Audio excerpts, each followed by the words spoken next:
Si terlapor ini terkait dengan sebagai ajudannya Atta Halilintar. Jadi tentunya yang akan dipanggil berikutnya adalah Bung Atta Halilintar.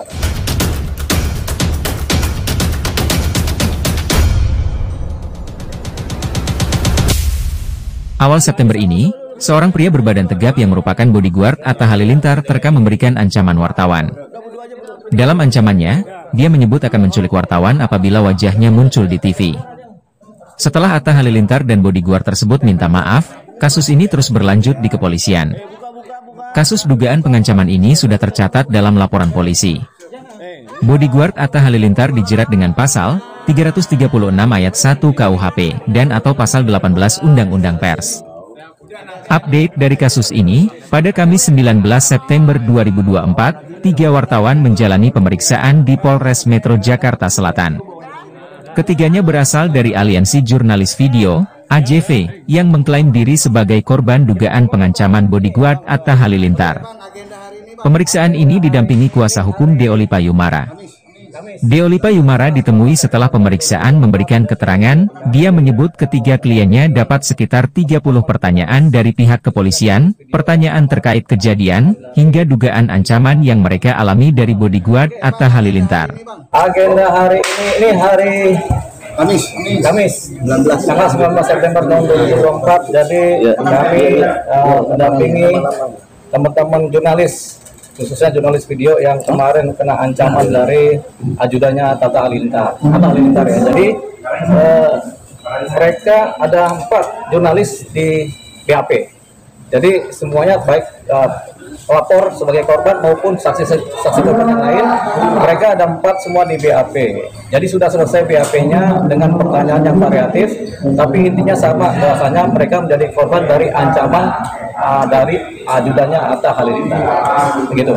Jadi selesai dari pagi sampai sore ini baru selesai. Ada berapa pertanyaan masing-masing saksi, Bang? Masing-masing saksi 20 sampai 30 pertanyaan. Ada yang 22, ada yang 30. Begitu. Seputar apa aja, Pak?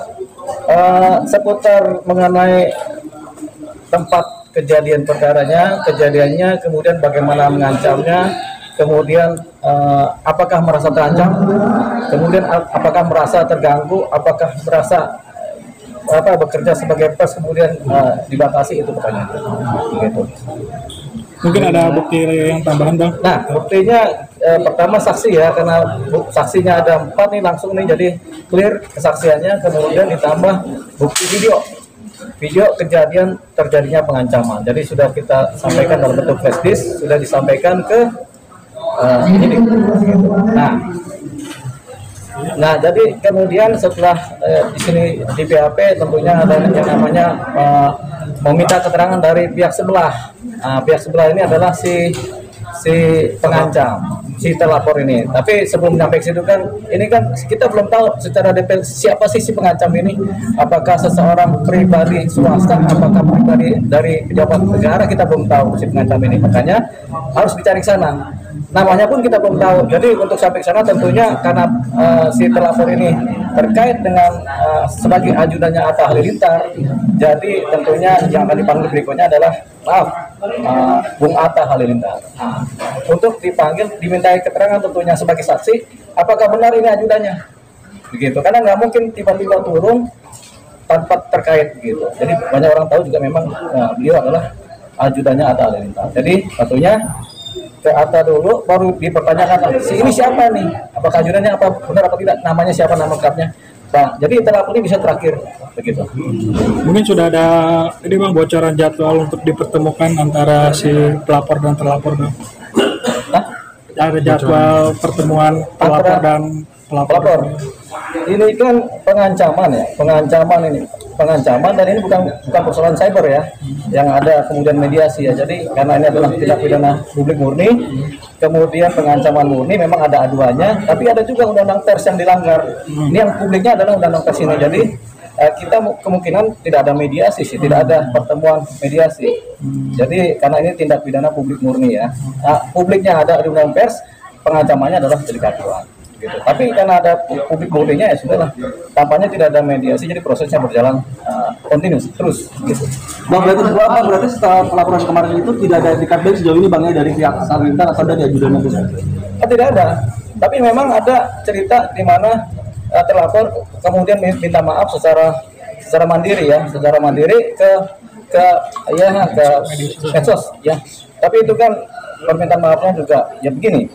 Kalau semua persoalan pidana kemudian selesai dengan minta maaf, nanti ya jaksa nggak kerja, hakim nggak kerja, kemudian di lapas juga nggak ada yang kerja kalau semuanya minta maaf. Jadi kadang-kadang kita harus pilih-pilih mana yang kita bisa maafkan, mana yang bisa tidak kita bisa maafkan.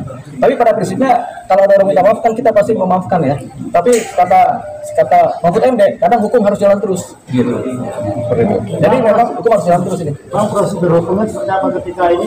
Apa nanti ditemukan dia sebagai TNI atau dengan sipil itu ada berbeda nggak sih Bang? Nah, kalau kemudian diketahui bahwasanya ternyata si terlapor adalah misalkan adalah oknum TNI misalnya atau oknum polisi. Kalau si terlapor adalah oknum polisi, tentunya tetap perkara ditangani oleh sipil ya, oleh hukum sipil ya. Tapi kalau terlapor ternyata adalah oknum TNI, nah ini berkasnya kita bawa ke Polda Jaya. Nah, jadi kita pindahkan berkas ini setelah dibundel dibawa ke Polda Jaya untuk ditindaklanjuti ke Polda Jaya. Tapi kan kita belum tahu ini siapa, gitu. Tanpa tahu sih orang sipil, gitu. Tapi atas sendiri jadwal kapan? Jadwal atas sendiri kapan? Nah itu tergantung penyidik. Tapi yang jelas dari pihak pelapor dan para saksi korban semua sudah di BAP, sudah clear. Tinggal saksi ahli pihaknya Atta, baru terakhir adalah terlapor, gitu.